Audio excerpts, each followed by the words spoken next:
The spark of arrogance. The war did not begin with strategy, treaties, or declarations. It began with laughter. On the edge of the Orion Arm, the Zoreth Dominion descended on the human colony of Calvis III. The planet was young, still wrapped in scaffolding, domes, and the hopeful sprawl of settlers laying down roots. They had little more than survey drones, shuttles, and a small militia. No fleet, no fortresses, no chance. The Zoreth came not for conquest, but for amusement. Their fleets fell from the void in gleaming arcs of violet metal, engines screaming across the skies. Bombardments tore through farms and hospitals. Communications towers lit up, then crumbled into fire.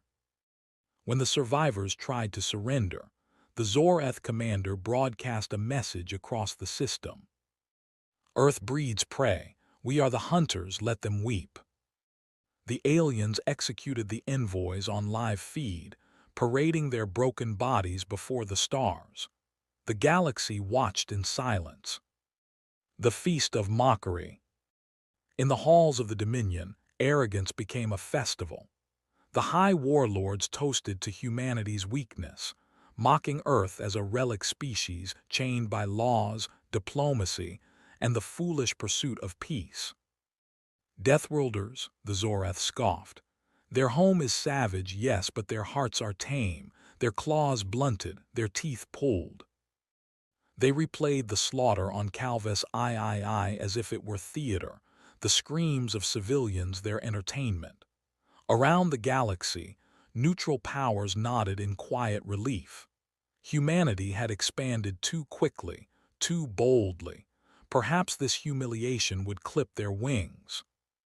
For weeks the Dominion basked in triumph. They called it the lesson of the prey.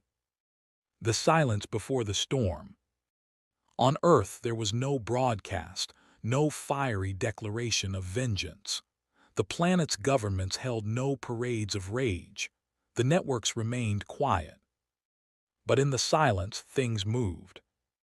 Old codes were reactivated, etched into systems that had slept for centuries. Signals pulsed through deep space relays. Shipyards once idle lit up like stars. The engines of dreadnoughts older than many empires rumbled back to life. From Luna's shadow to the ship forges of Titan, humanity's fleets gathered. Every world with a scar remembered. Every survivor carried rage. The Dominion mistook silence for weakness. They had no idea that silence was humanity's oldest weapon.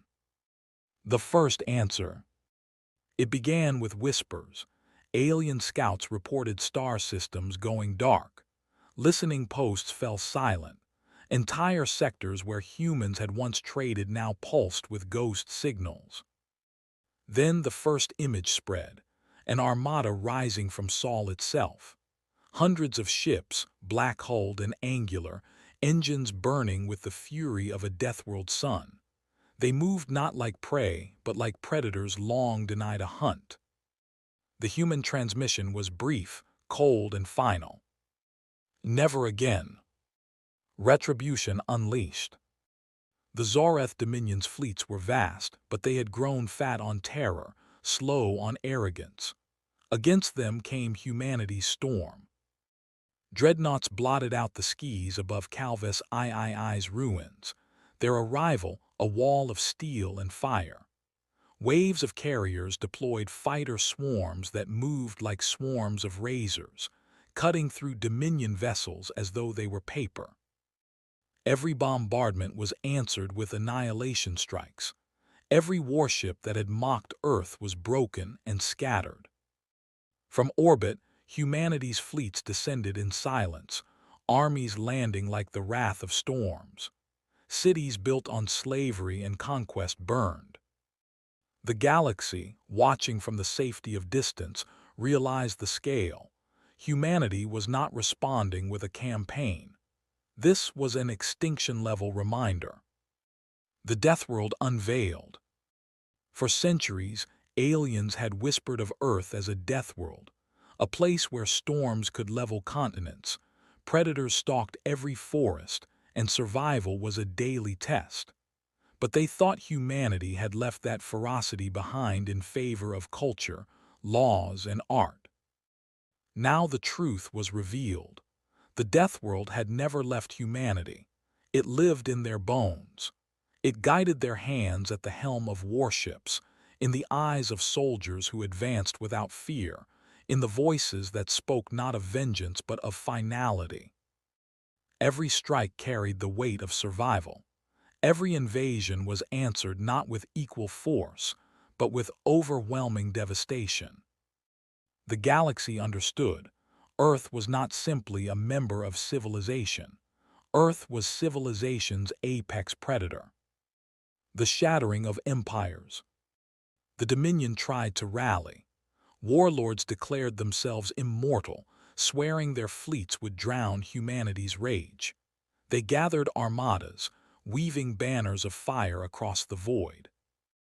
But humanity's fleets moved faster, sharper, colder. In 14 days, 7 Dominion sectors were reduced to ash. Fortresses carved into asteroids shattered. Flagships that had ruled for centuries were split apart by single human salvos.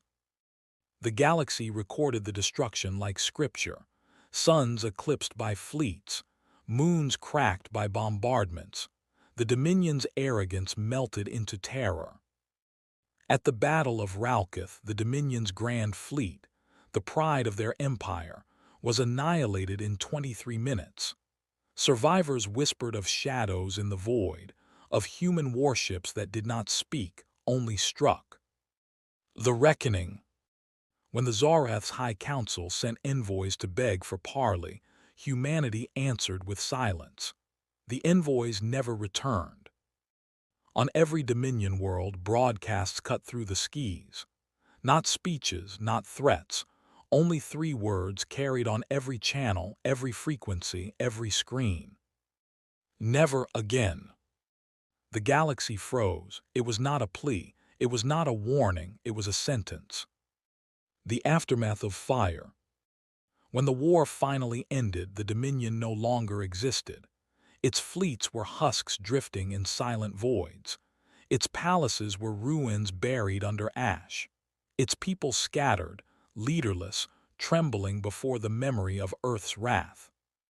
But humanity did not claim their territory, did not expand their empire. The fleets withdrew. The dreadnoughts returned to the silence of Sol's orbit. Earth had no need for conquest. Their message was delivered. Whispers in the dark. In the decades that followed, the galaxy carried the memory like a scar. Children of alien worlds grew up with warnings whispered by elders. Never provoke Earth, never mock the Deathworld. Their patience is endless, but their vengeance infinite. Merchants lowered their voices when human ships entered port. Soldiers stiffened at the sight of their banners. Entire empires rewrote their doctrines around one unshakable truth. Humanity did not start wars. But when they ended them, the galaxy itself trembled. Never again. Across the stars, silence became Earth's shadow. Their fleets did not patrol in arrogance. Their soldiers did not boast. Yet in every council chamber, in every throne room, the memory remained. The day a Deathworld species rose in cold, absolute fury and reminded the galaxy of a truth it had forgotten. Never again would humanity bow. Never again would Earth's people be prey. Never again would the galaxy dare mistake patience for weakness. Because humanity's patience was vast. But their vengeance was eternal.